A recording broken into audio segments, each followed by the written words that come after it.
you know, we would say that this is, I forget what the color's on here, something like a 6.2 in the E, and it's probably like a 5.2 down in here with, you know, probably,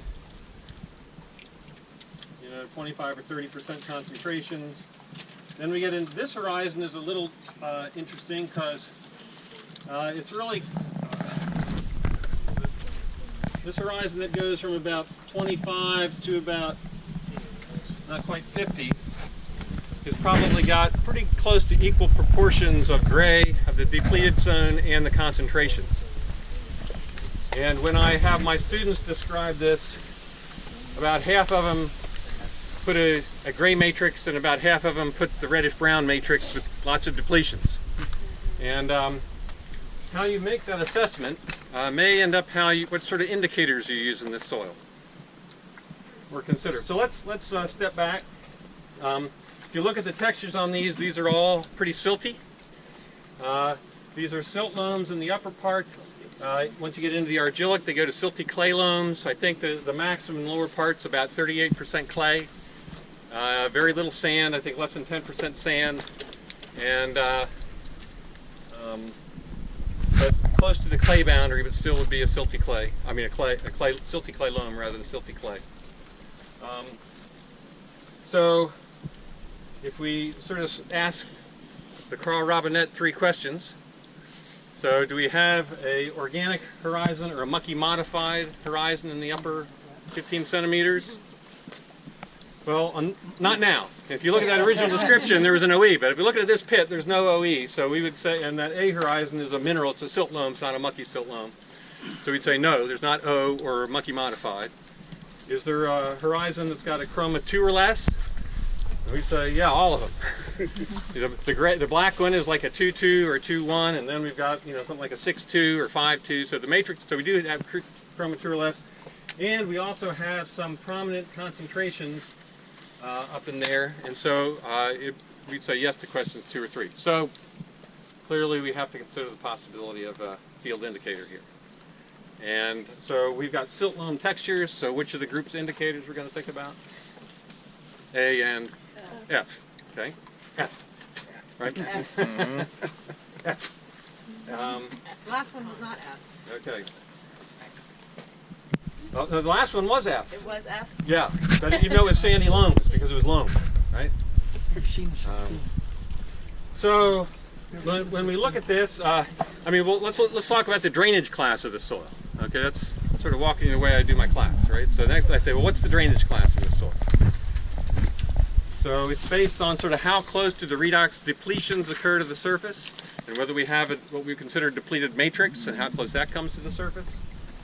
So what we see is we basically have a depleted matrix, and most horizons, questionable about this one, but basically it's a depleted matrix that comes right up to the bottom of this thin little A horizon. And so how's that fall into our drainage class scheme? Poorly drained, yes. This is a classic poorly drained soil. Okay? Now, if you know, you're familiar with hydric soils, most poorly drained soils tend to be hydric soils, right? So we're going to especially be looking for an indicator. We got to find an indicator here, right? This looks at a glance. This looks like a hydric soil, right? So, so what what indicator do we want to think about here? Depleted matrix. Okay, F3. Okay, now F3 has 2 parts to it. There's F3A and F3B. Okay, so let's start with F3B, because that's sort of the one that people mostly use, and that says you got to have a depleted matrix that's at least 15 centimeters thick, starting within 25 centimeters of the surface. Okay, and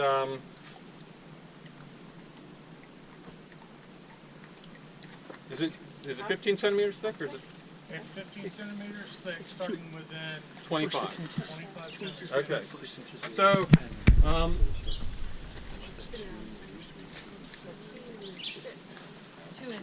we might potentially get that right. So if our depleted matrix actually starts here, right? So to get 15 centimeters, we probably can make that, but it's up in the upper part. sometimes, depending on where these boundaries are, this horizon creates a little bit of problems. Because this horizon that's got like 50% gray and 50% concentrations, technically doesn't meet a depleted matrix. Because the way the depleted matrix is, it's got 60% or more, and they say 60% to make sure that it's more than half. Sort of unmistakably more than half. And so we would, you know, when we sort of describe this horizon, we might actually describe it as a, instead of a BTG, maybe just a BT horizon, because, you know, it's not, maybe it's got more than 50% concentrations, less than 50% of the gray. So if I were describing this, I put an E, and then probably a BEG, and then a BT, and then I bring the BTG in at about close to 50 centimeters down from here on down. So,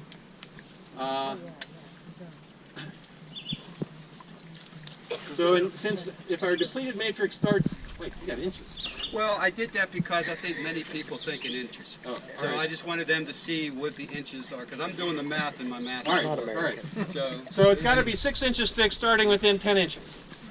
There we go. If you like that. Moving us backwards. Yeah, look, I know. we're all paying attention now. Boy. 1980s. All right. And so in this case, we actually have a zone that's 15 centimeters thick.